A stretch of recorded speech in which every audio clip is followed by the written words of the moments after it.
Welcome to Shiny New Clients, the marketing podcast that helps you attract shiny new clients to your business. We'll talk about social media, what makes people buy, how to go viral, and marketing psychology, all in 20 minutes or less. Whether you're a coach, a stylist, or a wedding planner, if you've got a service-based business to sell, this is the show you need to fill your calendar. I'm Jenna Warriner, your new marketing coach, and this is Shiny New Clients. A year ago, if I said the word Barbie, what would you think about?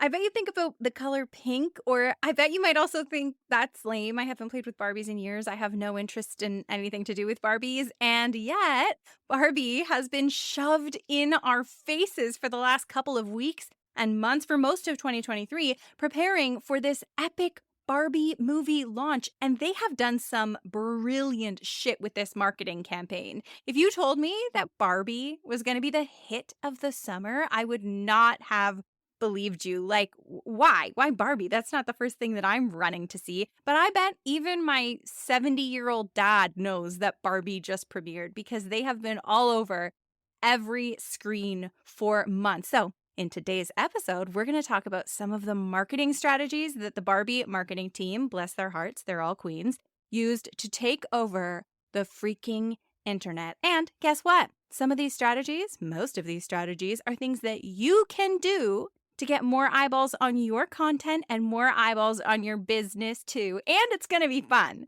There is nothing about this movie that wasn't very, very fun. If you don't know me, hi, I'm Jenna, your new marketing coach. I own a social media management agency, and I teach small business owners how to get clients from Instagram in my group program, Magic Marketing Machine.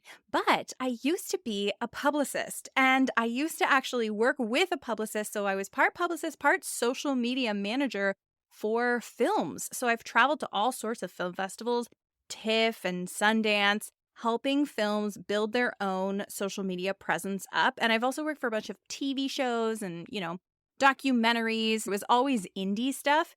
Actually, the company that I worked for, the main thing that we did was we helped indie international filmmakers. So no, you probably haven't heard of the films that I worked on, but I have this special intrigue for the marketing of movies. And then I moved away from movies into small business because sales and getting people to buy stuff and marketing psychology is so fun to me. So that's sort of why I left entertainment and started moving more towards small businesses. I do not know the background that the Barbie marketing team has, but I do know that they all deserve raises. One thing that I want to call attention to is, do you recall seeing any Barbie marketing that told you to go see the movie? Did you see a meme that said, buy your ticket now?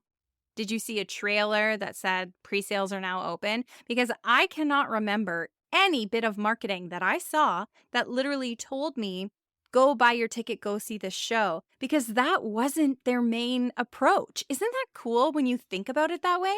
They weren't selling to us. They were just being the life of the party. They were just showing up and having fun. Like all these memes all over the internet of Barbie, they didn't also have like a Showtime's listing at the bottom of the meme. It's just a meme just to shove the brand in our face and become omnipresent across every time you open your phone. The website Digiday reported that based on UTA IQ's quarterly report, 2/3 of Gen Zers and millennials who expressed interest in seeing Barbie in theaters said its memes were among the reasons.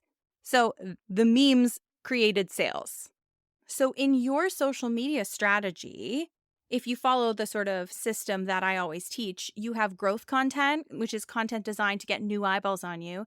You have nurture content, that's content to make those people, those eyeballs fall in love with you. And then you have your sales content. So the growth stuff is meant to be shared. It's meant to go wide, as they say. It's meant to get in front of as many people as possible. A lot of the small business owners that I meet, and you know what, myself included, it happens. We have this instinct to sell in our growth content. So sometimes I'll go to make just like a fun, funny piece of content with a client. And they're like, well, is this right? Is this good? Because it doesn't actually have a sales pitch and it doesn't tell them to come work with me. And Correct, it doesn't, because that's not this particular piece of content's point. The point of this is to just make friends, is to get in front of new people, is just to have fun. Not every piece of content you put up online needs to have a call to action and be telling somebody to buy something. It serves your brand to have content that's just out there, just having fun. And what Barbie did with this campaign is 99%, if not 100% of their content was growth content. It was just them out there having fun. So not selling in your growth content, that's like a big takeaway. Here's another big thing. In marketing, you hear a lot to be exclusive, and exclusivity does sell. Like, people love exclusive stuff. That's why we have, private clubs you need to be a member of, and everyone's like, oh, what's behind that secret door? I need to know what's behind the door. Exclusivity seriously sells, but there's also something to be said for being completely 110% welcoming. And Barbie went the welcoming route. They weren't exclusive at all. Everyone could make a Barbie meme. Everyone could put on a pink blazer and show up at the Barbie premiere. It was so inclusive that everyone felt like they could participate. There wasn't an added secret bit of info that you needed. It wasn't an inside joke. It was completely open to everyone. Hollywood Reporter has a quote from Warner's global marketing president, Josh Goldstein. And he says, one of the things about theatrical marketing is that it has the opportunity to engage the cultural zeitgeist in an exciting way. Everyone wants to be a part of something. I think that's so cool. Everyone does want to be a part of something. It really speaks to the methodology they follow, that like this film is for everyone and everybody can come have a good time with us at the premiere. When you see polar opposites like that, and both opposites are totally quote unquote right, I think that's sometimes an opportunity to choose right now and be very aware of which way you want to go. Like, do you want to go the exclusive route or do you want to go the welcoming route? Just like take a second and assess, okay, is my brand more exclusive or more welcoming? And then maybe once you identify that, you can weave that into your own content more. Like, I don't know, this is all a big thought experiment, right? I know some things that I do are super exclusive and then some are super welcoming, but maybe that's something we can assess and sort of play with and just sort of keep at the back of our mind when we're creating content. For instance, maybe you have a Facebook group that's welcome to everyone, for everyone to join. And anyone could come in there and you share this and that. But then you have a VIP group that's just your paid clients. So you welcome everyone into one tier, but if they want to pay, they get into the more exclusive tier. I don't know, I'm just tossing it out there. We're just brainstorming here. We're shooting the shit and brainstorming your new marketing strategy. Another thing Barbie did is they got in front of as many people as possible, as many of the right people as possible. Now, that might seem simple, like, okay, yeah, obviously you want to get in front of the right people. But I like to think of it this way. They showed up at parties where their audience were hanging out, and then they made themselves the life of the party.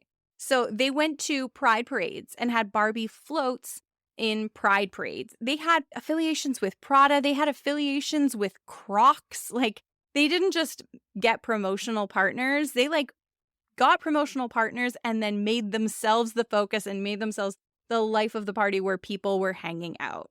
Here's something that they did that I kind of resist. Actually, I resist it frequently. So I don't love teasing a launch, teasing a product, teasing something that's coming up. It's not usually my go-to strategy. Here's where I'm coming from. As someone who works online, I prefer to wait until something is available for a consumer to buy before I talk about it. Because if I get in front of my consumer with a social media post, I want them to immediately be able to go and buy the thing. And I almost think like it's a waste if they see a teaser post and I have their attention.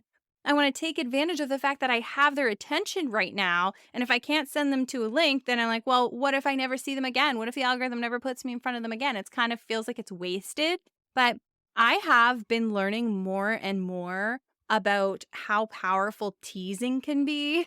And I'm really coming around to the idea of teasing things before they happen. And Barbie showed us a masterclass in teasing. They've been dropping hints about the film for like 6 months or so. They dropped that teaser of Margot Robbie's foot getting out of the car. Do you remember that? It didn't give us any information about anything. And dropping actual film teaser trailers that had very little information in them. And it did build up this hype and it built up this anticipation. So when they dropped more and more information, people started really glomming onto it. So I think that I am coming around to the tease. And actually, in dropping this podcast, I took a podcast manager, Min Sukri, I took her advice to tease the crap out of a podcast before you release it.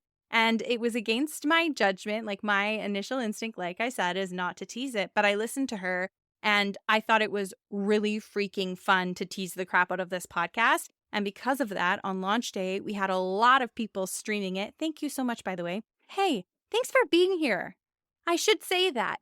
Thank you for being here. And thank you so much to everyone who tuned in on day one and who's left a review and who's left a 5-star rating. I appreciate you so much and I'm so glad that you're here. And also slide into my DMs and tell me what you want to hear about on this podcast because this is for you. I'm here for you. But anyway, that tease resulted in a very strong first day of this podcast. So that was really exciting. And I think I'm coming around to the tease, I can admit when there's still more for me to learn. That's totally fine. Teasing builds up hype, it builds energy, and then you get this big volcanic release when something is actually available. The moral of the story here is, if you want your business to be successful, all you need is to buy a float in the Macy's Thanksgiving Day Parade, and you're good to go. You'll have all the eyeballs you need. No, I'm kidding. I hope that just assessing this with me has made you think about what you saw and what made you want to go see the movie if you did. I know I thought about going to see the movie when I started seeing my friends putting on pink blazers on Instagram stories and going to see it. And I also wanted to see it when I saw some TikTokers make funny videos about it. And the idea of getting dressed in a fun outfit and going to the show and making an experience that made me want to see it. So think about it for yourself. Think about what strategies they employed and if you can spot them. And then how can you apply those to your own business? Because hey, there are no rules here. That's it for today. Thank you so much for tuning in. And yes, I realize by saying tuning in, I am dating myself. I bet, like Gen Alpha, they don't even know. Why do they say tuning in, Mom? What does that even mean? Anyway, there are goodies in the show notes like free trainings and free templates, and I will see you in the next one.